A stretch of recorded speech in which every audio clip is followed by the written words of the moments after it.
Assalamualaikum warahmatullahi wabarakatuh. Alhamdulillahirabbil alamin. Allahumma shalli ala sayyidina Muhammad wa ala ali sayyidina Muhammad. Segala puji bagi Allah yang kembali mempertemukan kita dalam majelis Ilmu Damai Nusaku yang kali ini disiarkan secara langsung dari Masjid Al-Fajar Taman Astar Telaga Asih Cikarang Barat. Alhamdulillah telah hadir guru-guru kita Kiai Haji Syarif Matnaji dan Ustadz Azhari Nasution yang akan mengangkat tema yang sangat menarik sekali berkaitan dengan penyakit yang bersarang di dalam diri kita yang disebut dengan kesombongan.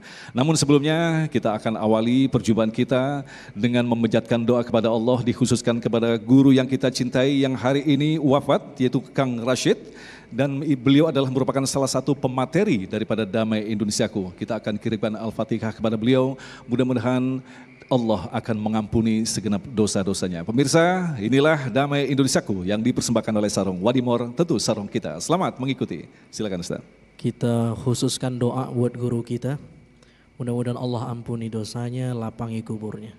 Ala hadhihi niyah wa ala kulli niyatin salihah wa ila hadratin nabiyir rahmah al-fatihah. A'udzu billahi minasyaitonir rajim. Bismillahirrahmanirrahim. Alhamdulillahirabbil alamin arrahmanir rahim maliki yaumiddin. Iyyaka na'budu wa iyyaka nasta'in. Ihdinas siratal mustaqim siratal ladzina an'amta 'alaihim ghairil maghdubi 'alaihim waladdallin. Qabul. Bapak-bapak, ibu-ibu, assalamualaikum warahmatullahi wabarakatuh.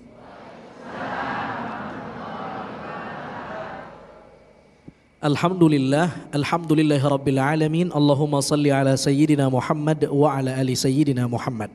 Mas Agung, guru kita Kiai Syarif Matnaji, mudah-mudahan Allah sehatkan wal afiyah. Bapak-bapak, ibu-ibu, jamaah Damai Indonesiaku TV One yang dimuliakan Allah Subhanahu wa taala, kita mau bicara soal bab kesombongan. Di saat yang sama kita diberi informasi tadi sama Mas Agung, ada guru kita yang juga narasumber di program Damai Indonesiaku sudah berpulang ke rahmat Allah insya Allah. Ini menunjukkan bahwa tidak ada yang bisa kita sombongkan. Yang melekat dalam diri kita hanya titipan dan dia akan pulang dan kembali kepada Allah Subhanahu wa taala. Sombong adalah dosa pertama yang diceritakan oleh Al-Quran. Kita kembali ke ayat yang dibacakan oleh Qori tadi. Ada dialog antara Tuhan dengan iblis. Allah bertanya kepada iblis, qala ma mana'aka alla tasjud idh amartuka qala ana khairun minhu. Apa yang membuat kamu tidak mau mengindahkan perintah saya untuk bersujud kepada ciptaan saya Adam alaihissalam? Iblis menjawab, ana khairun minhu, karena saya lebih baik dari Adam. Secara materi penciptaan, khalaqtani min nar wa khalaqtahu min tin. Saya diciptakan dari material api, sementara Adam diciptakan dari material tanah. Saya berdarah biru, Adam itu makhluk rendahan. Lalu Allah Subhanahu wa taala menjawab, mengecam iblis, qala fahbit minha fama yakunu laka an tatakabbara fiha. Turun kamu dari surga wahai iblis. Iblis dideportasi dari surga, padahal dia makhluk yang sudah banyak mendapat kenikmatan ribuan tahun jadi penghuni surga. Hanya karena an tatakabbar, dia merasa besar. Fakhruj innaka minas saghirin, keluar kamu dari surga.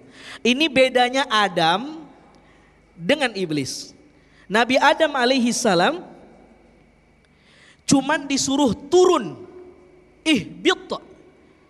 Tetapi iblis tidak hanya disuruh turun tapi keluar. Ya kan? Fahbit minha fama yakunu laka an tatakabbar fakhruj, turun dan keluar. Kalau Nabi Adam cuman disuruh turun dari surga. Boleh jadi masih di surga, cuman turun level. Tapi iblis dengan dosa kesombongan tidak hanya turun, disuruh keluar dari surga.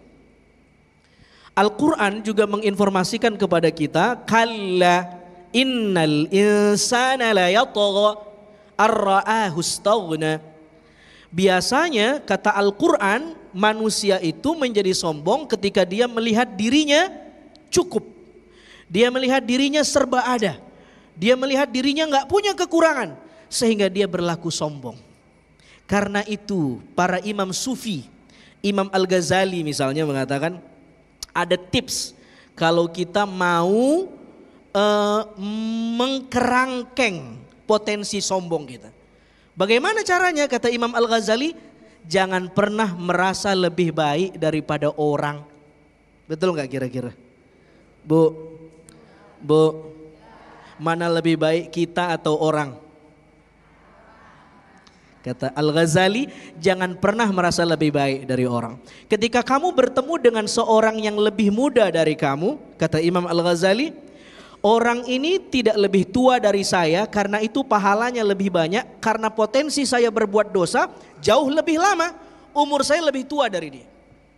Ketika ketemu dengan orang yang lebih tua, kata Imam Al-Ghazali mengatakan, orang ini pasti lebih mulia dari saya karena dia lebih duluan sholat, puasa daripada saya. Umur saya masih 25 tahun, umur orang ini 50 tahun, berarti sudah lebih lama sholatnya. Ketika bertemu dengan orang yang alim, kata Imam Al-Ghazali, la syakka annahu khairun minni. Ini gak diragukan lagi, pasti dia lebih baik dari saya. Kenapa? Dia sholat dengan ilmu, zakat dengan ilmu, puasa dengan ilmu. Sementara saya sholat, gerakannya, bacaannya cuma ikut-ikutan, bukan tanpa ilmu. Ketika bertemu dengan orang yang bodoh, jangan merasa lebih baik. La syakka annahu khairun minni, kata Al-Ghazali. Orang ini tentu lebih baik dari saya, karena betapapun dia tidak lebih tahu dari saya, tapi ketidaktahuannya itulah yang membuat dia salah. Sementara saya berbuat salah karena saya tahu. Jadi Imam Al-Ghazali melatih kita. Bahkan terakhir kata Imam Al-Ghazali, kalau ketemu dengan orang non-muslim yang dia belum syahadat, Imam Al-Ghazali bilang, fala syakka annahu khairun minni. Boleh jadi dia lebih baik dari saya. Kenapa? Orang ini mungkin belum dapat hidayah, saya dapat hidayah, tapi ujung nyawanya kita nggak tahu dia mati dalam keadaan Islam atau keluar dari Islam. Jadi ini cara yang diberikan Imam Al-Ghazali, jangan pernah merasa lebih baik dari orang. Kita kebalik, ketemu sama yang muda, tahu apaan sih lu tong? Gua nih tuaan nih, duluan gua ngaji, duluan gua taklim, ya Bu ya. Ketemu sama yang lebih tua, alah masa mudanya gak kenal masjid, tua aja ke masjid baru. Salah mulu orang. Ya Allah, ketemu sama orang yang lebih tidak pintar dari kita, kita bilang, itu gimana nih, min ahlin nar. Ini sholatnya amburadul nih, gak pakai ilmu. Saya lebih baik, lebih khusyuk.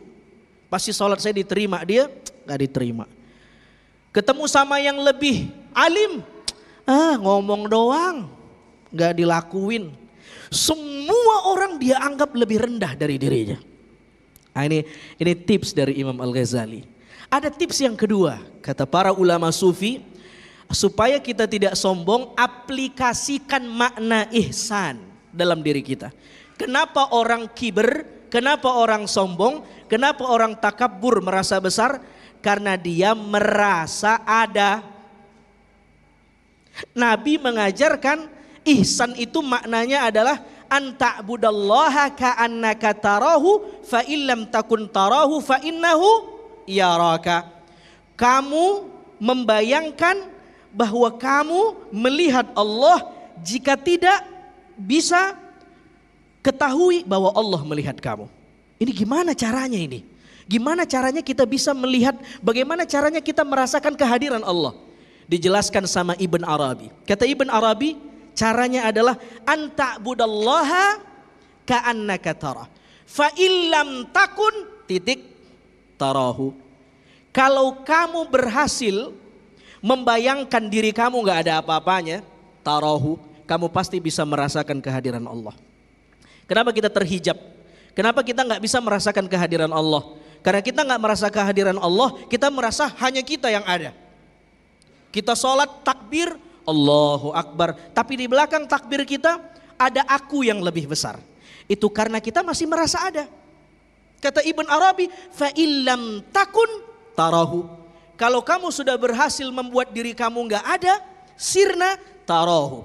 Kamu pasti merasakan kehadiran Allah Subhanahu wa taala.